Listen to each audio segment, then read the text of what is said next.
Hello everyone, welcome তোমাদের সবাইকে। সবাই নিশ্চয়ই তোমরা খুব ভালো আছো। ভগবানের কাছে প্রার্থনা করি তোমরা সবসময় যেন খুব ভালো থাকো, সুখে থাকো, সুস্থ থাকো। কাল গেছিলাম বাপের বাড়িতে, সেই ভিডিওটা আজকে তোমাদের সঙ্গে শেয়ার করছি। কালকে সময় হয়নি, ওই জন্য এডিট করে দেওয়া হয়নি। পুজো যেহেতু চলে এসেছে, শরতের আকাশটা মানে একটা পুজো পুজো ভাব, এত ভালো লাগে দেখতে, ওই জন্য তোমাদের সঙ্গে আকাশটা একটু শেয়ার করলাম যাওয়ার সময়। তো আসার সাথে সাথেই বাবা হচ্ছে পেটাই পরোটা আর তরকারি নিয়ে আসলো। এখন হচ্ছে আমরা এই পরোটা আর তরকারি খাবো। বাবাই গেছে বড় মাদের ঘরে, ওকে ডাকছি আমি, আর এদিকে আমি খাচ্ছি আর ওকে ডাকছি, কারণ ওরটা বাড়া রয়েছে।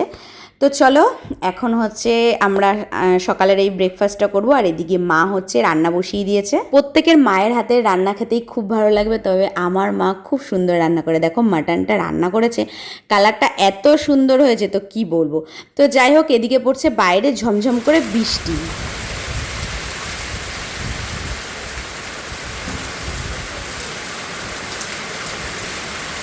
মা আজকে অনেক কিছু রান্না করেছিল কাতলা মাছ, খাসির মাংস, উচ্ছে ভাজা, কুমড়ো ভাজা, বেগুন ভাজা, আলু ভাজা আর ডাল, আর এদিকে করেছিল গরম গরম ভাত। তবে জানো তো, সেগুলো আমার কিছুই তোলা হয়নি। তো মানে বাইরে বৃষ্টি হচ্ছিল, আর যেহেতু একটা বেলার জন্য গেছি, বিকালে চলে আসবো, মার সাথে গল্প করতে করতে আমি ভুলেই গেছি যে মা এত কিছু রান্না করেছিল, ভিডিও করব।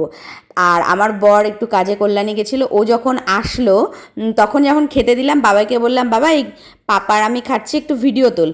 তো বাবাই হচ্ছে আমার ফোনে তখন গেম খেলছিল, সেই ভিডিও আর তোলেনি, আমার সেই ভিডিও ছাড়াই মানে তোলাই হয়নি। তো যাই হোক, আর সারাটা দিন মার সাথে গল্প করতে করতে দিনটা কেটে গেল। ফোনে যতই কথা বলি, যখন মার কাছে যাই, মা এই হয়েছে ওই হয়েছে, মা বলে এই হয়েছে হয়েছে, এই সব কথা বলতে বলতে মনেই নেই যে ভিডিও করব।